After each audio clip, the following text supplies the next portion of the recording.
এই বাবরি মসজিদের জন্য আপনার কাছে কিছু আমরা একটু শুনতে চাইছি। বিষয় হচ্ছে আপনার,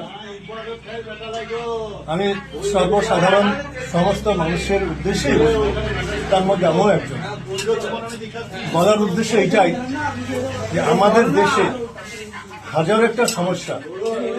আজ সাধারণ মানুষের কাজ নাই, তারা বিদেশে বাড়ি দিচ্ছে দুটো রুটি রোজগারের জন্য ছেলে মেয়ে দিয়ে।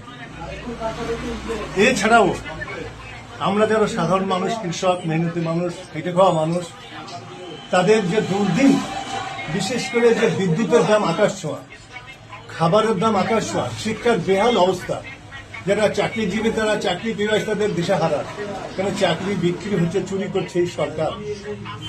কথা হচ্ছে এইরকম হাজার একটা সমস্যা তাকে বাদ দিয়ে ধর্মের রাজনীতি নিয়ে এসছে ভোটের উদ্দেশ্যে। আপনাদের কাছে এটাই আমার, আপনাদের জনগণের দরবারে এটাই আমার বিচার যে আপনারা দেখুন, শুধু আমাদের ধর্মই কি আমাদের সব? ধর্ম মানুষকে বিভেদ সৃষ্টি করে। আমরা নিশ্চয়ই হিন্দু ধর্মকেও ভালোবাসি, মুসলিম ধর্মকেও ভালোবাসি। তার মানে এই নয় যে ধর্মের নামে দোহাই দিই আসল সমস্যাগুলো অতল তলে তুলে যাবে। এই দেশের যারা শোষক, যারা শোষণ করে সাধারণ মানুষকে, যাদের বেকার মানুষের কাজ নাই, যুবকদের কাজ নাই, এই দিকে কোনো কর্ণপাত নাই। শুধু ধর্মকে সামনে নিয়ে এসে তাদের নিয়ে ছিনিমিনি খেলা হচ্ছে। এটা দুই সম্প্রদায়ের মানুষ কিন্তু করে আসছে, এটা ঠিক নয়। আজ কৃষকের কি হাল দেখুন, আর কৃষক তার ন্যায্য ফসলের দাম পায় না, তাকে বিদেশ পাড়ি দিতে হয় সেই চাষকে মায়ের পেয়ে দিয়ে।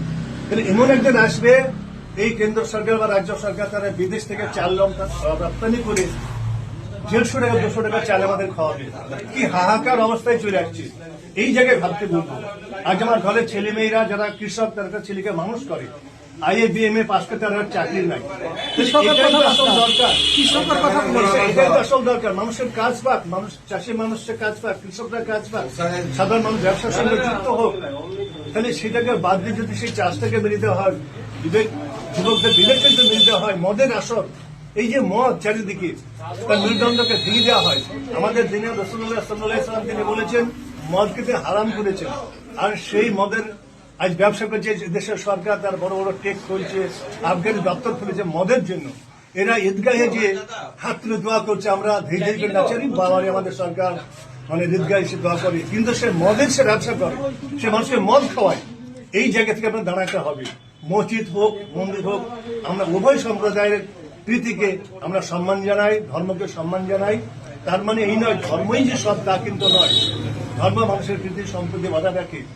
আর রাজনীতি হলে আলাদা জিনিস, রাজ্য বিষয় নিতে রাজনীতি। ধর্ষণ, খুন ইহা রাজনীতি নয়, লুটপাট করা খুন ইহা রাজনীতি নয়।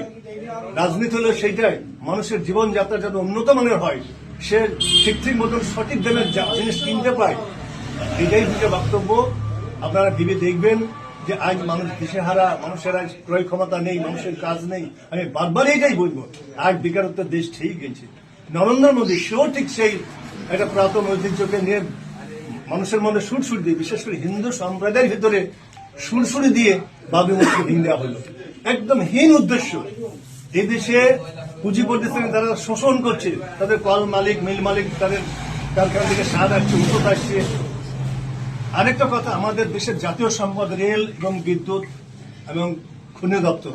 আপনারা জানেন এক একটা করে আমাদের এই যে খনি দপ্তর এবং বিদ্যুৎ সংস্থা, রেল সংস্থা, যা ছিল আমাদের জাতীয় সম্পদ, আমাদের জাতীয় রায়, সেগুলাকে কোম্পানি দ্বারা হস্তক্ষেপ দিচ্ছে জলের দরে। তাহলে আমার দেশের ইনকামটা কই? আদানি আম্বানি তাদেরকে এই সংস্থাগুলো বিক্রি করে দেশ মানে পঙ্গু হয়ে যাচ্ছে, ইনকামের কোনো সোর্স নাই। এছাড়া তাদের আছে শোষণ, প্রতিটা জিনিসের দাম তারা আকাশ ছোঁয়া করছে। এই জায়গা থেকে আমার বক্তব্য, ধর্ম তো আমাদের খেতে দেবে না। হ্যাঁ, ধর্ম আমাদের সম্প্রীতি নেই ঠিকই, কিন্তু এই মসজিদ বলুন, মন্দিরে বলুন, এই যে